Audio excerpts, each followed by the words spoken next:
जय हिंद दोस्तों। स्वागत है आपका सक्सेस मंत्र। दोस्तों, मैं आज भारतीय संविधान का एक और महत्वपूर्ण टॉपिक राष्ट्रपति लेकर आया हूं। तो आइए शुरू करते हैं आज का टॉपिक राष्ट्रपति। भारत का एक राष्ट्रपति होगा अनुच्छेद 52 के तहत। भारत का राष्ट्रपति देश का प्रथम नागरिक होता है। अनुच्छेद 53(1) के अनुसार संघ की कार्यपालिका शक्ति राष्ट्रपति में ही निहित होती है। वह इसका प्रयोग स्वयं या अपने अधीनस्थ अधिकारियों के द्वारा कराता है। निर्वाचन। राष्ट्रपति का निर्वाचन कैसे होता है? अनुच्छेद 54 के अनुसार एक निर्वाचक मंडल के सदस्यों द्वारा राष्ट्रपति का निर्वाचन किया जाता है। निर्वाचक मंडल में लोकसभा, राज्यसभा और राज्यों की विधानसभाओं के निर्वाचित सदस्य शामिल होते हैं। 70वें संविधान संशोधन अधिनियम 1992 द्वारा दिल्ली व पुडुचेरी विधानसभाओं के निर्वाचित सदस्यों को भी निर्वाचक मंडल में शामिल किया गया। राष्ट्रपति के निर्वाचक मंडल में जम्मू और कश्मीर संघ राज्य क्षेत्र की विधानसभाओं के निर्वाचित सदस्यों को अभी शामिल नहीं किया गया है, जबकि जम्मू और कश्मीर राज्य के रूप में उसकी विधानसभाओं के निर्वाचित सदस्य निर्वाचक मंडल में शामिल थे।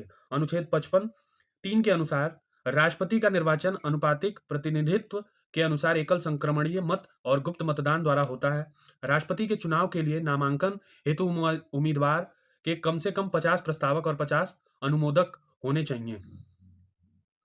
जमानत राशि के रूप में 15,000 रुपये जमा करना होता है। यदि उम्मीदवार कुल डाले गए मतों का 1/6 भाग प्राप्त करने में असमर्थ रहता है तो वह जमानत राशि जब्त कर ली जाती है।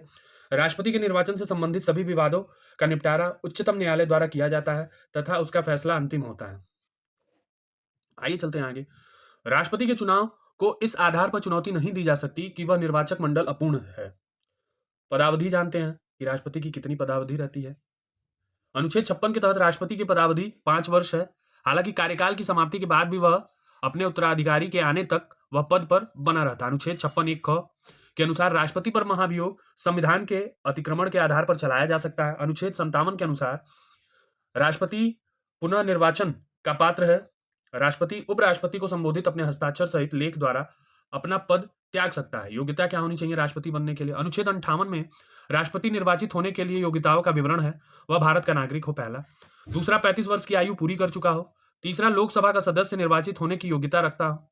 चौथा, चुनाव के समय लाभ का पद धारण न करता हो। नोट, राष्ट्रपति या उपराष्ट्रपति या किसी राज्य के राज्यपाल अथवा संघ या राज्य क्षेत्र के मंत्रिपरिषद के सदस्य का पद लाभ या पद नहीं माना जाता है। शपथ।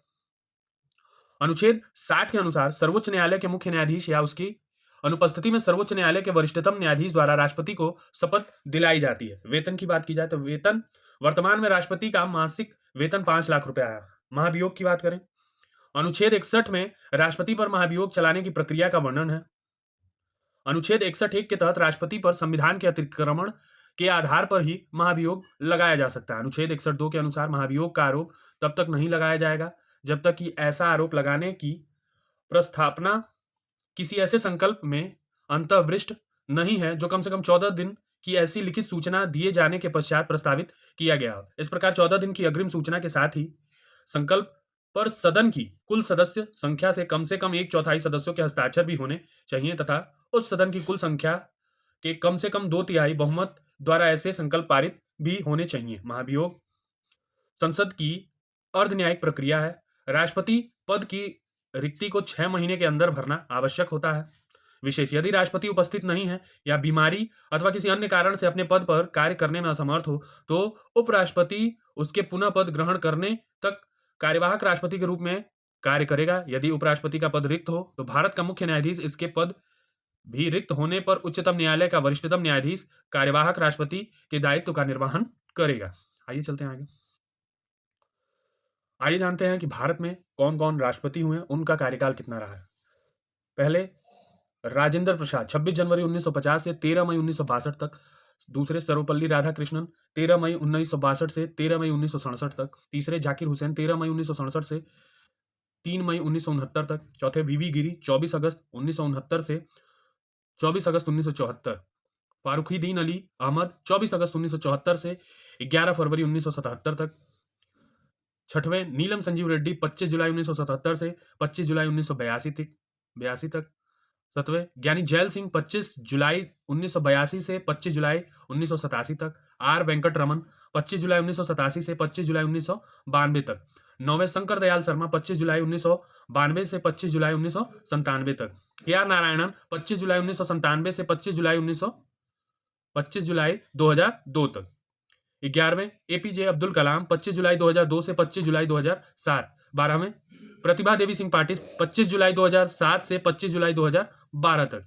प्रणब मुखर्जी 25 जुलाई 2012 से 25 जुलाई 2017 तक। 14वें रामनाथ कोविंद 25 जुलाई 2017 से 25 जुलाई 2022 तक। 15वीं श्रीमती द्रौपदी मुर्मू 25 जुलाई 2012 से 22 से 25 जुलाई 2022 से अब तक राष्ट्रपति के पद पर बनी हुई हैं। तो दोस्तों आगे चलते हैं। अभी तक वीवी गिरी 3 मई 1969 से 20 जुलाई 1969 तक न्यायाधीश, मोहम्मद हिदायतुल्लाह 20 जुलाई 1969 से 24 अगस्त 1969 तक और बीडी जत्ती 11 फरवरी 1977 से 25 जुलाई 1977 तक कार्यवाहक राष्ट्रपति रहे हैं। डॉक्टर राजेंद्र प्रसाद लगातार दूसरी बार राष्ट्रपति पद के लिए निर्वाचित होने वाले प्रथम राष्ट्रपति थे।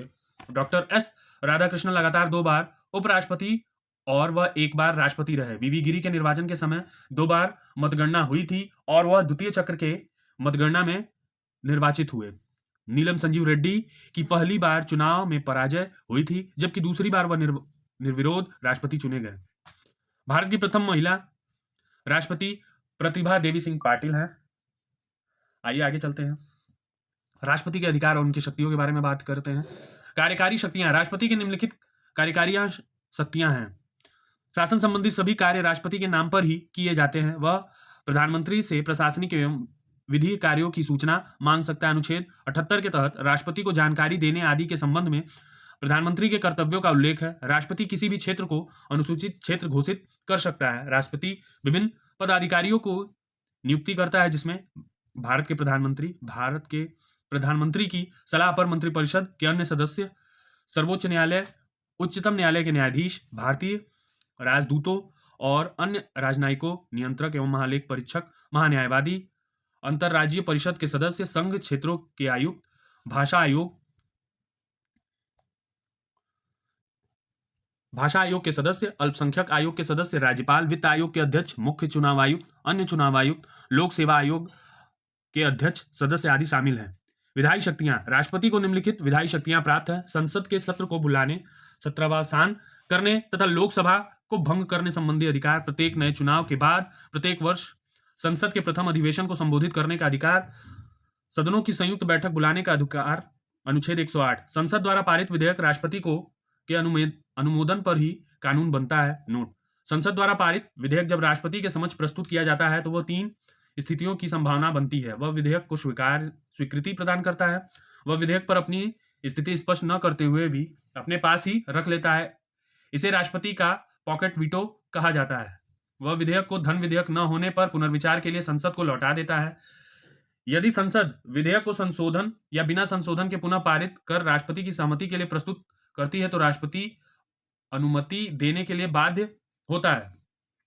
वर्ष 1986 में राष्ट्रपति ज्ञानी जैल सिंह द्वारा भारतीय डाक संशोधन विधेयक के संदर्भ में पॉकेट वीटो जेबी वीटो का प्रयोग किया गया।